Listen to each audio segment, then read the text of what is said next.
I be moving. Whipping the foreign, I'm cruising. The money I'm speaking is fluent. All of my business booming. Stacking my cash in abundance.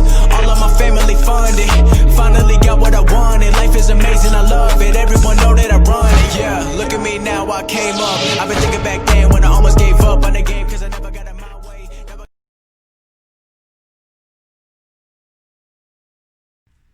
Yo les postos, c'est Sacha, bienvenue dans cette nouvelle vidéo Mercato et Actu Foot. Retournement de situation dans le dossier Léo Messi. Un nouveau club est clairement favori. En tout cas, on va y revenir à la fin de cette vidéo. On va évoquer toutes les rumeurs Mercato de l'étranger et du Paris Saint-Germain, ainsi que les petites infos Actu Foot. Voilà, un 4e jour post-opération. On est rentré à la maison hier. L'infirmière vient de passer et a fait les pansements. J'en peux plus. Je suis mort et j'ai l'impression que dans un mois, ça va être dans 10 ans. Malheureusement, il faut prendre son mal en patience. En tout cas, respect aux infirmières qui font vraiment un métier pas facile en tout cas. Mais voilà les postos, donc cette nuit a été désastreuse. Je sais que vous n'aimez pas que je raconte ma vie, mais juste avant ça, j'ai fait un rêve. Je sais pas si à vous ça vous arrive. Moi, ça m'arrive depuis mon adolescence. Tu fais un rêve quand tu dors pas. Mais à un moment, tu dors. Tu fais un rêve et t'es avec une meuf, quelque part. La meuf, tu la galoches, tu lui fais ce que tu veux. Et tu te réveilles et tu dis tout ça n'était qu'un rêve. Et t'es dégoûté. T'es dégoûté. Dites-moi en commentaire si ça vous est déjà arrivé. Moi, ça m'arrive tout le temps. Et ça a l'air tellement réel en soi que ça reste un rêve. Et ça restera sûrement un rêve pendant encore de nombreuses années. Bref, c'est pas le sujet de la vidéo. On commence avec cette vidéo Mercato, Actu Foot et le dossier Messi, qui prend un nouveau sens tous les jours. On commence avec Nasser Al-Khelaifi qui se tourne vers l'avenir. Le PSG peut être fier de son parcours, malgré une défaite en finale de Ligue des Champions face au Bayern de Munich 1-0. Le club de la capitale française a atteint le Gotha du football mondial, son objectif depuis QSI. Depuis qu'ils sont là depuis 2011, il ne reste plus que la dernière marche à franchir avant d'inscrire son nom au palmarès de la plus grande des compétitions européennes. Nasser Al-Khelaifi y croit toujours plus. Dans un entretien accordé au magazine du club, le président parisien assure que son équipe est sur le bon chemin. Il pense même qu'il y aura un avant et un après Ligue des Champions 2020. Selon lui, le PSG a crevé le plafond de verre qui l'empêchait de voir plus haut. Il cite « Il y aura un avant et un après. Depuis ce 23 août 2020, les regards sur notre club ont changé. Nous sommes désormais définitivement perçus comme une place forte du football international. Une institution légitime et performante du sport mondial. Comme l'espérait tant l'immense communauté de nos supporters, nous avons fait honneur au maillot, à la grande histoire et à l'esprit de conquête du Paris Saint-Germain. Notre parcours européen sera nourri de notre incroyable capacité de résilience. Plusieurs fois, nous avons chuté au cours de ces dernières années. À chaque fois, nous nous sommes relevés et à force de mieux cerner ce qui nous manquait encore pour grandir, nous avons fini par trouver notre voie. Cette voie qui n'avait jamais conduit le Paris Saint-Germain aussi haut. Ce résultat doit aussi se lire comme une grande avancée du football français pour le rayonnement duquel nous nous battons sans relâche depuis bientôt 10 ans. La suite, regardez vers l'avant comme toujours, conserver notre exigence de demain.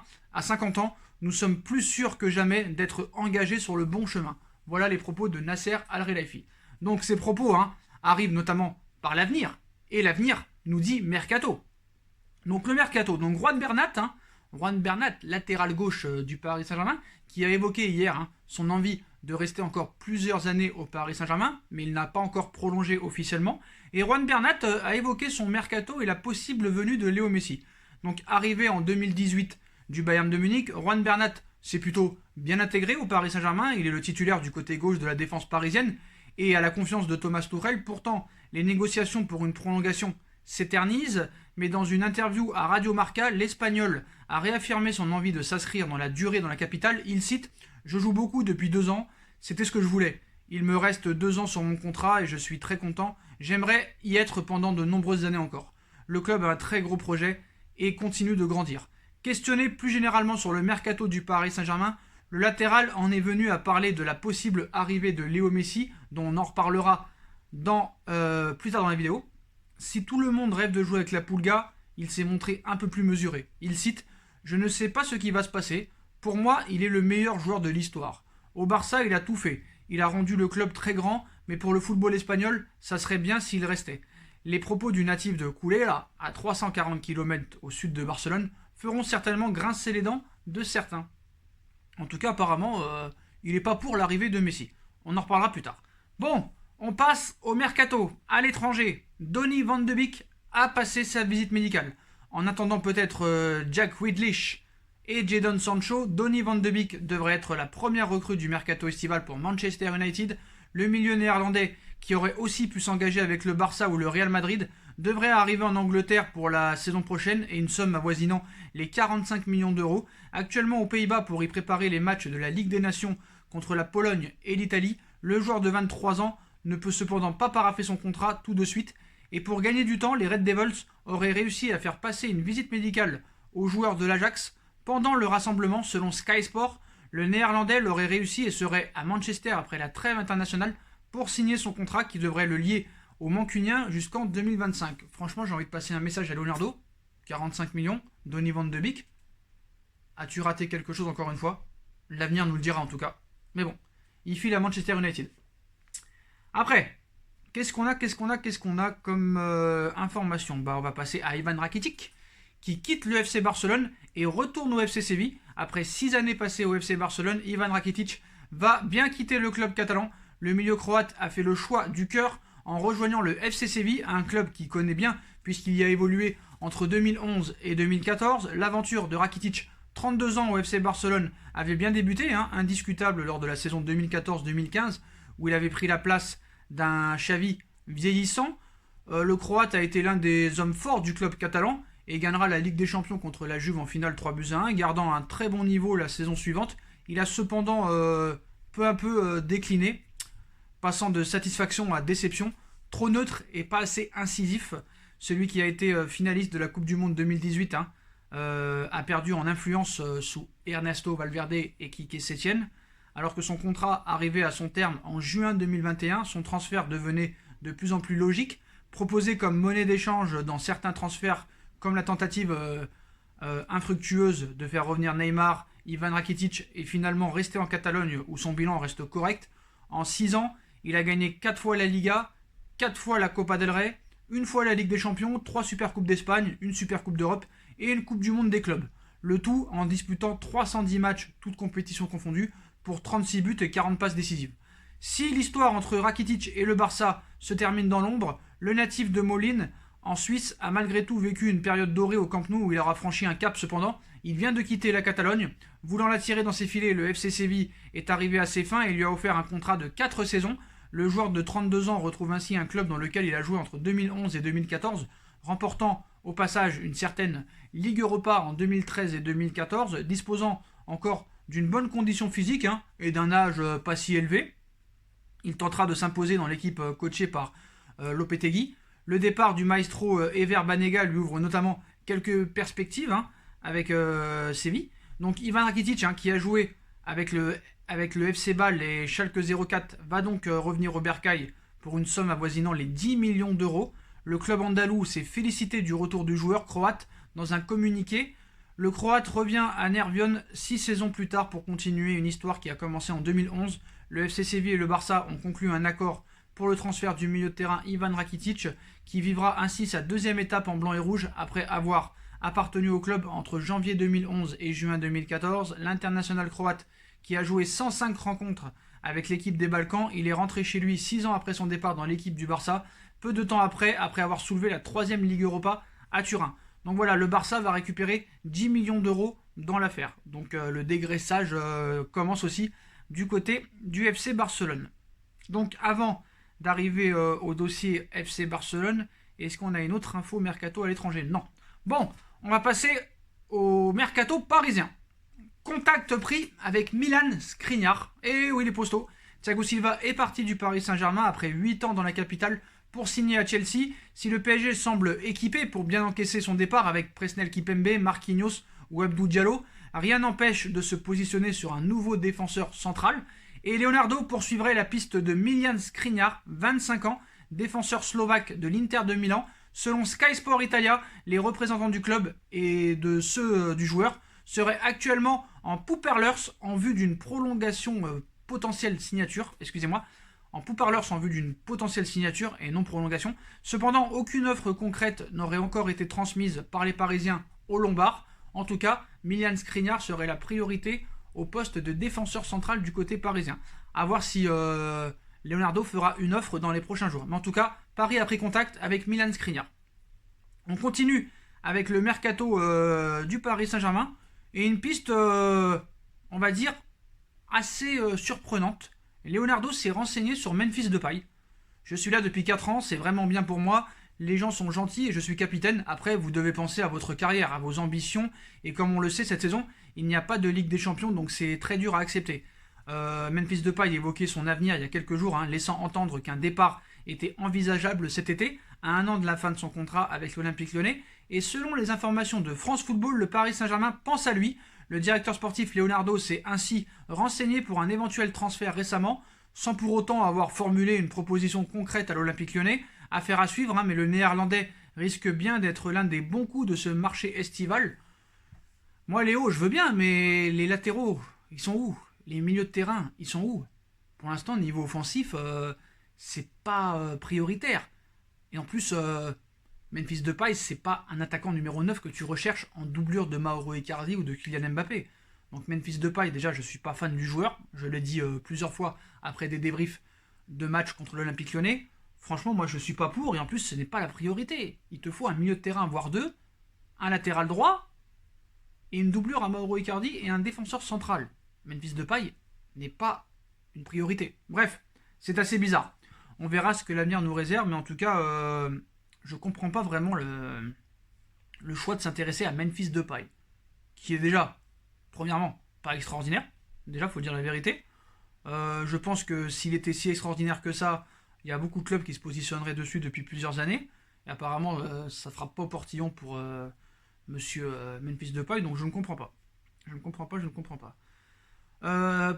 On passe au dossier Kalidou Koulibaly. Donc, comme vous le savez, Paris s'est longtemps intéressé, mais il y aurait un accord salarial avec Manchester City. Et pour cause, à en croire les informations publiées par France Football ce mardi, Kalidou Koulibaly aurait d'ores et déjà trouvé un accord salarial avec Manchester City, club avec lequel il est lié depuis plusieurs semaines. Cependant, bien que des négociations auraient donc eu lieu avec Tixi Berchinsten, le directeur technique des Citizens, rien ne sera encore bouclé dans ce dossier. Pour autant, en effet, les pensionnaires de l'Etihad Stadium n'auraient pas formulé la moindre proposition au Napoli pour l'heure, à en croire l'hebdomadaire français qui estime que l'avenir de Koulibaly est entre les mains de son président Aurelio De Laurentiis, qui demande, je vous rappelle, 90 millions d'euros pour laisser partir son défenseur central. Alors pourquoi Manchester City, pour l'instant, ne fait pas de proposition réelle à Naples?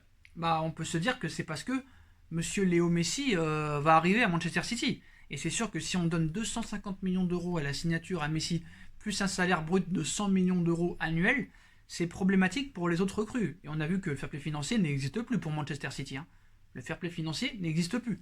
J'ai l'impression que Manchester City aussi n'en a que faire du fair play financier et s'en moque de leurs sanctions éventuelles. Et je suis sûr que quand ils reçoivent une convocation de l'UEFA City, ils doivent pisser dessus. Je vous le dis. Le patron de City doit dire: on a reçu une assignation de l'UEFA. Voilà ce qu'on en fait à Manchester City. Il la pose et il pisse dessus. Je suis sûr que c'est ça. Bref, on arrive au dossier Léo Messi. Le dossier Koulibaly nous fait venir au dossier Léo Messi. Donc, déjà, il faut savoir que, une anecdote, une petite histoire marrante. Les supporters de Stuttgart ont lancé une cagnotte pour recruter Léo Messi. Voilà. Ils aimeraient avoir 90 millions d'euros, donc je vois pas en quoi 90 millions d'euros ça pourrait te permettre d'avoir Léo Messi, mais voilà. Ils ont déjà récolté plus de 1000 euros, donc peut-être le rêve de voir Messi à Stuttgart pour les supporters allemands. Allez savoir. Mais bon, on passe d'abord au dossier Messi. Où ça en est réellement? Déjà, le message est clair, de plus en plus, Messi veut vraiment partir. On en saura plus, je pense, demain ou jeudi. Le président argentin a tenu à s'en mêler. Donc le départ de Léo Messi du Barça fait fantasmer tout le monde, que ce soit en Europe ou à l'international. Tous les plus grosses écuries rêvent de l'attirer. Et son arrivée peut être un running gag pour tous les petits clubs. Mais d'autres sont bien sérieux, à l'image du président de l'Argentine, qui a lancé un appel à la star locale. Via la chaîne d'information C5N, Alberto Fernandez l'a exhorté à rentrer au pays pour rejoindre son club formateur, où il cite « Vous êtes dans nos cœurs et nous ne vous avons jamais vu jouer dans notre pays. Donnez-nous le plaisir de terminer votre carrière avec les Newell's Old Boys, votre club. » Alors peut-être qu'un jour cela se réalisera, mais la Pulga ne semble pas en être à ce stade de sa carrière. Donc pour l'instant, un retour en Argentine n'est pas prévu. On continue avec le dossier Léo Messi. Carrément, les supporters du Barça, les socios, ont fixé le prix de Léo Messi. Donc des résultats qui peuvent surprendre face à la crise liée à un départ annoncé de Léo Messi. Toutes les spéculations sont maintenant sur le montage financier nécessaire pour l'obtenir et sur les circonstances de son départ. Face à cette question, Mundo Deportivo, média traditionnellement pro-Barça, a lancé un sondage pour comprendre les vœux des supporters Blaugrana. Pour combien sont-ils prêts à laisser partir Léo Messi, en leur laissant 6 choix de réponse pour la clause de 700 millions, en négociant autour de 350 millions, autour de 200 millions ou autour de 100 millions. Mais aussi d'autres possibilités comme le laisser partir libre ou tout simplement ne pas chercher à trouver un accord pour le laisser partir. Sur 44 272 réponses, une grosse majorité, 46,3%, veulent qu'un transfert se négocie autour des 200 millions d'euros. Des résultats surprenants quand on voit que les options pour récupérer Messi, 700 millions ou 350 millions, ne sont pas privilégiées. Autre petit enseignement, seulement 3,83% des votants souhaitent que la Pulga reste. Comme quoi les socios semblent déjà avoir fait leur deuil et veulent que Messi s'en aille. C'est assez incroyable. Voilà. Donc, réellement, qu'est-ce qui va se passer lors de cette réunion Bartomeu et le père à Léo Messi? Donc, on va voir déjà ce que Bartomeu va proposer. Donc, le FC Barcelone se prépare au combat. Jorge Messi, père de Léo, est attendu mercredi dans la cité catalane pour une réunion au sommet avec le président Bartomeu. Les deux parties vont camper sur leur position actuelle, mais Bartomeu n'en démord pas. Il veut prolonger l'Argentin coûte que coûte.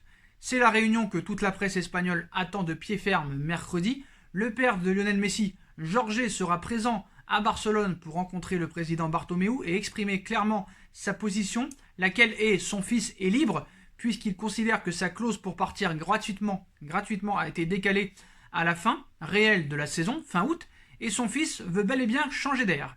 Comme l'explique Mundo Deportivo, le journal pro-Barça, réputé très proche de la direction Blaugrana, Bartomeu va rester figé sur ses positions, rassuré par l'expertise des conseillers juridiques. La clause permettant à Messi de partir librement expirait le 10 juin et ne peut pas être décalée de la sorte. Dès lors, Messi est bien lié jusqu'en 2021 à son club de toujours et doit payer la clause libératoire de 700 millions d'euros pour partir. Bartomeu ne lâche pas l'idée d'une prolongation de contrat. Le but de la réunion reste malgré tout de rapprocher deux positions totalement opposées. Côté Messi, on souhaite se montrer conciliant. Le père est prêt à discuter d'une formule pour négocier un départ, comprendre, payer une indemnité de transfert. Côté Barça, on est loin d'envisager une telle solution. Bartomeu va en effet de nouveau proposer une prolongation de contrat valable tout au long des prochains mois. Déterminé à ne pas être le président qui a perdu Léo Messi, Bartomeu ne va donc pas faciliter les choses avec Jorge Messi et la situation pourrait se tendre encore plus dans les jours à venir, ça c'est sûr. Rappelons que l'Argentin de 33 ans ne s'est pas rendu au test PCR dimanche, ni au premier entraînement dirigé par Ronald Koeman lundi, puisqu'il considère ne plus être un joueur du FC Barcelone. Ça aussi c'est assez incroyable. Messi pour lui n'est plus un joueur du FC Barcelone à l'heure où on vous parle. C'est quand même assez incroyable. Donc voilà ce qui va se passer dans les prochains jours. Et c'est vrai que beaucoup se posent la question, pourquoi le vestiaire et les joueurs du Barça restent très discrets par rapport au feuilleton Léo Messi. Donc une semaine après l'annonce des envies d'ailleurs de Léo Messi, seul Arturo Vidal a pris la parole publiquement. Le reste du vestiaire blaugrana reste spéculateur, on va dire. Voilà. Les répliques du séisme causées par l'annonce des envies d'ailleurs de Léo Messi secouent encore le Barça. Si la direction du club blaugrana tente le tout pour conserver et prolonger la Pulga, elle semble bien seule. Divisée sur la question d'après As, le vestiaire du Barça qui a repris le chemin de l'entraînement ce lundi est pour l'heure bien discret alors que le possible départ de l'Argentin occupe les esprits partout en Espagne, en Europe et dans le monde. On apprend à la lecture du quotidien espagnol ABC que les dirigeants catalans en veulent par exemple à Gérard Piqué de ne pas s'impliquer publiquement et personnellement pour essayer de retenir le natif de Rosario avec qui il a partagé tant de moments à la Masia puis au Camp Nou. Le défenseur central s'était en effet investi lors de l'affaire Neymar en 2017 avec son désormais célèbre Sequeda, démenti plus tard par le départ du Brésilien au Paris Saint-Germain. Donc cette fois, l'international espagnol reste éloigné du dossier. Plusieurs raisons à cela, selon le journal généraliste. D'une part, ses relations avec le gaucher albiceleste se sont quelque peu refroidies. L'Axial aimerait le voir prendre plus souvent la parole en tant que capitaine, sur et en dehors du terrain. Il n'a pas non plus goûté ses critiques à peine voilées sur le niveau de la défense en cours de saison. Tout ce qui brille n'est pas forcément d'or dans le vestiaire, et la relation entre les poids lourds n'est pas aussi idyllique qu'on veut bien le faire croire. Chacun tire dans son sens, et cela s'en est ressenti sur le terrain, confirme une source proche du vestiaire Azulgrana à ABC. La publication explique ainsi que la majeure partie de l'effectif se contente de côtoyer le génie sud-américain sans oser le déranger ou le contrarier pour ne pas tomber en disgrâce. Donc ABC ose même ajouter que la classe moyenne du vestiaire ne fait aucun bruit face à la tyrannie parfois imposée par le numéro 10 sur le terrain du jeu. Seul Sergio Busquets, Marc-André Ter Stegen et Gérard Piqué se risquent de temps à autre à contredire l'idole. Une description étonnante à prendre avec des pincettes, mais qui explique en partie pourquoi, hormis dans le clan Messi, par exemple Luis Suarez, Jordi Alba, Arturo Vidal, les 3 membres de son cercle rapproché ont gardé le silence face à la situation actuelle. Donc d'autre part, cette absence de réaction est aussi présentée comme une marque, on va dire, de défiance des joueurs envers leurs responsables. Les événements de la saison passée, prise de bec publique avec Eric Abidal, article à charge dans les médias locaux sous l'influence du vestiaire, affaire de campagne de diffamation sur les réseaux sociaux, ont creusé un gouffre entre les deux parties, et les joueurs ne veulent donc pas aider leur patron. Et ce, malgré le cataclysme qu'impliquerait la sortie de Léo Messi. Donc vraiment, l'ambiance est vraiment sombre du côté du FC Barcelone. Donc maintenant, vous le savez, apparemment Manchester City serait favori pour attirer Léo Messi. Mais apparemment, pas du tout. Apparemment, Manchester City freinerait sur le dossier. Eh oui, freinerait sur le dossier. Donc on a vu qu'hier, apparemment Manchester City aurait été prêt à proposer 250 millions à Messi à la signature, plus un salaire de 100 millions d'euros. Manchester City freine désormais sur le dossier Messi.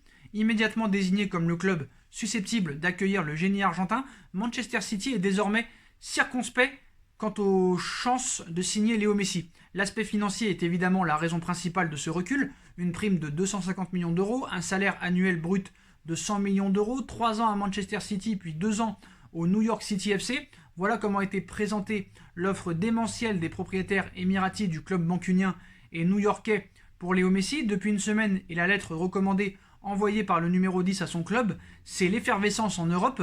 Messi veut quitter le Barça, c'est un choc, mais une question demeure, qui pour l'accueillir ? Manchester City a vite fait figure de grand favori puisqu'il dispose non seulement de solides finances, mais aussi de Pep Guardiola sur le banc de touche. Plusieurs échos ont ainsi laissé entendre que Messi avait déjà fait son choix et voulait rejoindre son ancien entraîneur en Angleterre. Oui, mais voilà, les rêves se heurtent parfois à la réalité économique, même pour des clubs comme Manchester City. Donc, le journal Mundo Deportivo explique que le club mancunien a quelque peu freiné ces dernières heures en constatant que la direction du Barça était loin de se laisser malmener. Le club catalan n'imagine pas un instant que son joueur phare pourra partir gratuitement et il entend bien réclamer les 700 millions d'euros de la clause libératoire. À ce tarif-là, c'est évidemment injouable pour Manchester City et pour tous les autres clubs, même si un accord était établi entre Messi et le Barça pour un transfert à tarif inférieur entre 100 et 200 millions d'euros, le club anglais lâcherait l'affaire en raison des sommes monstres qu'il faut débourser pour payer le salaire du joueur. Voilà qui vient jeter le trouble sur les intentions de Manchester City et de son entraîneur Pep Guardiola.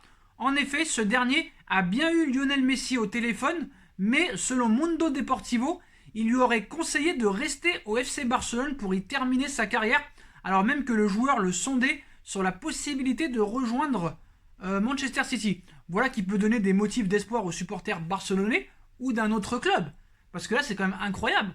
Pep Guardiola, qui voulait l'attirer à Manchester City, lui a dit clairement qu'il ne voulait pas de lui et qu'il voulait qu'il reste au FC Barcelone, y terminer sa carrière. Vous vous rendez compte, en un jour, on est passé de City favori à City qui se retire du dossier. Et City, qui apparemment, même Guardiola, n'en veut même pas. Alors est-ce que le fair play financier et l'UEFA ont envoyé un petit papier à Manchester City ? C'est possible. Alors maintenant, quel club pour l'accueillir ? Deux noms reviennent. la Juventus de Turin en premier lieu. Donc la Juve, hein, qui apparemment n'a pas de problème financier. D'accord, c'est quand même bizarre parce qu'on a vu le recrutement depuis quelques années. C'est pas mal du côté de la Juve. Hein. Donc c'est vrai que le directeur sportif, hein, Paratici, est très ami avec notre ami Ceferin. Donc peut-être qu'il a des petits passe-droits. Donc si Léo Messi, par exemple, choisit d'aller à la Juve, alors les Bianconeri se positionneraient pour recruter l'Argentin et sans problème budgétaire. Voilà. C'est quand même assez incroyable. La Juve, apparemment, aussi, c'est open bar. Mais, souvent, depuis quelques semaines maintenant, on se demande, mais pourquoi Paris ne démarre pas son mercato? Paris a besoin de latéraux, de milieu de terrain, d'un défenseur central, d'une doublure à Mauro Icardi ou Kylian Mbappé. Et personne ne vient. Aujourd'hui, ça fait maintenant 1 an que Paris n'a enregistré aucune recrue. On vous rappelle, hein, Keylor Navas et Mauro Icardi ont signé au Paris Saint-Germain le 31 août 2019, c'est les dernières recrues. Ça fait maintenant 1 an et 1 jour que Paris n'a enregistré aucune recrue. Tu te dis là, il y a une équipe à reconstruire, il y a des joueurs qui sont partis, à remplacer. Tu as une enveloppe de 100 millions d'euros, des éventuelles ventes, des partenariats, les droits TV qui vont augmenter, les 150 millions d'euros gagnés grâce au parcours en Ligue des Champions. Tu te dis, pourquoi il n'y a rien qui bouge? Et les seules pistes qui bougent, c'est des pistes pas prioritaires. Mais apparemment, c'est à cause de Léo Messi. Parce que le Paris Saint-Germain, je vous l'annonce très clairement, veut absolument Lionel Messi. Et c'est pour ça que le mercato a du mal à se lancer du côté du Paris Saint-Germain. Voilà, le PSG pouvait s'attendre à un mercato charnière cet été, avec les départs de plusieurs cadres, Thiago Silva, Cavani, Meunier, et la volonté de se renforcer à des postes jugés dépourvus. Donc la crise sanitaire, hein, et le beau parcours en Ligue des Champions ont d'abord retardé l'échéance, et désormais, c'est la perspective du recrutement de Léo Messi, réellement explorée par le club parisien, qui repousse les autres chantiers ciblés par Leonardo. Recruter un latéral droit titulaire, trouver 1 ou 2 milieux de terrain au profil différent de ceux déjà présents dans l'effectif, dégoter une doublure à Mauro Icardi, dégraisser en se séparant de joueurs loin d'être indispensables. Voilà quels étaient les objectifs initiaux de Leonardo, le directeur sportif du Paris Saint-Germain, au moment d'aborder le mercato estival 2020, tout en gérant efficacement les dossiers Neymar et Mbappé, voilà, surtout Mbappé. Donc cette crise sanitaire est passée par là, allongeant le marché jusqu'au 5 octobre et décalant la Ligue des Champions au mois d'août.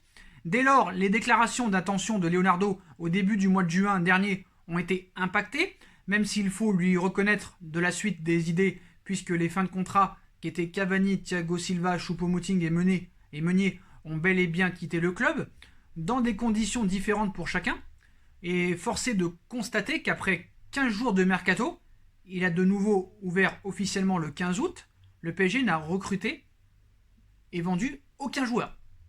Ça, c'est la chose réelle qu'il faut prendre en compte. Donc, faut-il comprendre que la direction parisienne se laisse vivre? Non, loin de là, je pense pas.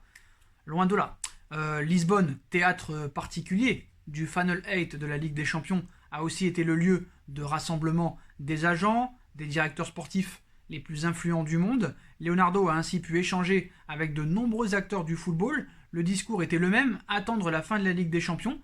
Rien n'a donc concrètement avancé, une semaine après la fin de la Ligue des Champions. Au contraire, le PSG a rayé des pistes au fil des semaines. Tonali, Castagne, et nous sommes maintenant dans le droit de penser d'affirmer qu'il a mis d'autres pistes en stand-by. Guendouzi, ça n'avance pas. Milinkovic-Savic, ça n'avance pas. Benasser, ça n'avance pas. La faute, si l'on peut dire, peut-être à Léo Messi. Donc le PSG réfléchit clairement à la faisabilité de l'opération Léo Messi. Le numéro 10 du Barça a décidé de quitter son club de toujours, une décision qu'il a prise bien avant la défaite 8-2 face au Bayern de Munich. Donc, apparemment, ce n'est pas la défaite face au Bayern qui a rendu le départ de Messi dans sa tête. Apparemment, sa décision aurait été prise depuis maintenant de nombreux mois. Donc, le PSG a mis le frein sur tous ses autres dossiers pour se pencher clairement sur la faisabilité de l'opération Messi. S'il y a une chance d'y parvenir, le propriétaire qatarien ne se fera pas prier. Voilà. Le tarif pharaonique d'un tel dossier, rappelez-vous, lorsque le PSG n'avait pas hésité à enchaîner la signature de Kylian Mbappé avec un prêt avec option d'achat obligatoire de 180 millions d'euros après avoir explosé les standards du marché en lâchant 222 millions d'euros pour Neymar. Léo Messi représente plus qu'un enjeu sportif pour les Qataris, encore plus lorsque c'est le concurrent émirati à Manchester City qui se distingue comme le plus grand favori pour arracher la Pulga au Barça, d'autant que Manchester City a pris de l'avance dans le dossier et est déjà d'accord financièrement avec le père du joueur, mais comme on nous l'a dit, maintenant, Manchester City n'en veut plus, Pep Guardiola n'en veut plus. Donc Paris maintenant devient le favori. Et si le Qatar peut prouver à son ennemi saoudien, nous on a réussi à faire Léo Messi, Neymar, Mbappé, et toi t'as réussi à rien faire, ça prouve qu'on est supérieur à toi. Tu vois ce que je veux dire? Donc. Mais le choix du joueur, on ne sait pas réellement c'est quoi. On ne sait pas. Le choix du joueur n'est pas encore réellement établi. Et la seule certitude actuelle, c'est qu'il souhaite bien quitter le FC Barcelone. Décision qu'il a partagée avec ses coéquipiers les plus proches comme Jordi Alba et Sergio Busquets, comme on l'a dit tout à l'heure. Voilà. Neymar en première ligne aussi. Le PSG a donc du retard, mais il est considéré comme un candidat sérieux par le clan Messi. Déjà parce que Neymar ne lâche pas d'une semelle Messi, voilà apparemment. Messi voulait absolument le récupérer au Barça il y a un an. C'est exactement le scénario opposé qui se produit cet été, avec un Neymar qui échange quotidiennement avec l'Argentin pour le convaincre de choisir le Paris Saint-Germain. Le Brésilien est déterminé à accueillir son ancien coéquipier Blaugrana, également proche d'André Di Maria. Messi a entendu le peu de goût de son partenaire en sélection sur la ville de Manchester, où il n'y a rien à faire, où il assure que Di Maria assure d'y avoir vécu un enfer à Manchester avec sa famille. Ajoutez à ces sons de cloche similaires la perspective de rejoindre un vestiaire clairement hispanophone, et vous obtenez des arguments séduisants pour Messi. Messi n'a rien contre le fait de signer au Paris Saint-Germain. La femme du joueur est de son côté séduite par la ville de Paris. Embarqué dans ce dossier inattendu, le Paris Saint-Germain joue encore crânement sa chance, d'autant que le financement d'une telle opération ne semble pas être un problème pour la direction de l'écurie parisienne. Le club de la capitale sait cependant que cela représente un investissement financier incomparable et que cela l'empêcherait probablement de recruter sur les autres postes ciblés, mais la perspective de recruter le meilleur joueur du monde étant réelle. Il est difficile de ne pas l'explorer. Avec un mercato ouvert jusqu'au 5 octobre, Leonardo a encore un peu de temps devant lui pour rattraper le retard pris pour Messi puis pour les autres pistes et dossiers, avec une masse salariale allégée par les départs de gros salaires comme Cavani qui touchait 18,5 millions d'euros par an et Thiago Silva qui touchait 14,5 millions par an et Thomas Meunier qui touchait 4 millions et demi par an. Voilà. Donc la marge de manœuvre sera aussi plus grande. La devise de QSI depuis son arrivée à Paris, rêvons plus grand, n'a jamais semblé aussi pertinente qu'aujourd'hui. Maintenant, il faut savoir en fait une chose. C'est est-ce que Léo Messi dit encore une fois qu'il veut quitter le Barça pour pouvoir y rester, pour pouvoir y prolonger et pour avoir le salaire qu'il y attend, ou veut-il vraiment quitter le Barça? Moi j'ai l'impression qu'il veut vraiment quitter le Barça, en séchant les reprises. Il n'a pas été à l'entraînement dimanche, lundi et mardi. Paris financièrement c'est pas un problème. Je vous dis la vérité, c'est pas un problème. C'est plus un problème pour City que pour le Paris Saint-Germain. Donc que Paris veuille le faire, je peux comprendre parce que niveau merchandising, niveau contrat publicitaire, niveau sponsor, niveau vente de maillots, mais le mec va rentabiliser en 2 secondes. S'il est vraiment libre de tout contrat, t'auras que le salaire à assumer. Donc c'est pas un problème. C'est pas un problème. Avec la perte de Thiago Silva, Cavani et Monsieur Meunier, et peut-être le futur départ de Draxler et d'autres joueurs, t'es tranquille niveau salaire, t'es tranquille. Et avec tous les partenariats, les droits télé, et tout ce que tu touches avec Neymar et Mbappé, les partenariats et tout ça, tu te gaves. Et contrairement à City, on n'a pas été accusé par le fair play financier, nous. Et pour l'instant, on a recruté 0 joueur. Et on va récupérer aussi des commissions de vente qu'on a fait, style Krikoviak, Lo Celso, peut-être Hudson Edouard. On va récupérer 18 millions d'euros s'il est vendu du Celtic. On est tranquille, les postos. On est tranquille. Mais c'est vrai que moi, l'arrivée de Léo Messi, certes, pour les contrats publicitaires, le merchandising, tout ça, c'est très bien. Pour l'image du PSG, c'est très bien. Mais pour moi, c'est pas la priorité. Et je préfère avoir un très gros latéral droit, un très gros défenseur central, 2 gros milieux de terrain et un attaquant, une bonne doublure à Mauro Icardi. Parce qu'on a vu que c'est là que ça a pêché du côté du Paris Saint-Germain. La colonne vertébrale. Je pense que c'est plus ça. Mais après, si Messi arrive libre, en aucun cas tu auras de problème pour recruter des autres pistes à l'autre poste. Voilà les postos. Voilà les postos, voilà pour toutes les dernières infos mercato, sur les infos de Léo Messi. Manchester City se retire, Paris avance de plus en plus dans le dossier et devient de plus en plus favori. C'est simple, hein, on en saura plus demain lors de la réunion Bartomeu, Jorge et Messi, et on saura clairement où ça en est réellement. Voilà les postos. Donc dites-moi en commentaire ce que vous en pensez de toutes ces infos mercato, du dossier Léo Messi, au Paris Saint-Germain à Manchester City. City qui se dégage du dossier. Voilà, désolé la vidéo a été longue, hein, mais je préfère faire une vidéo où on balance toutes les infos plutôt que faire 25 000 vidéos, hein, c'est mieux. Voilà les postos, si vous avez kiffé la vidéo, hein, on bombarde la barre de like, on partage, on commente, on s'abonne, on active la petite cloche pour être tenu au courant des vidéos qui vont sortir. On me rejoint sur mes différents réseaux sociaux, ainsi que sur Utip, hein, si vous voulez faire un petit don, c'est comme vous voulez. N'hésitez pas aussi à suivre ma deuxième chaîne YouTube, No Feeling, qui sera en bas en lien en description. Voilà les postos, je vous souhaite à tous une bonne fin de journée. Et bien sûr, s'il y a des infos ce soir, on fera une vidéo pour vous tenir au courant. Voilà les postos, tchuss!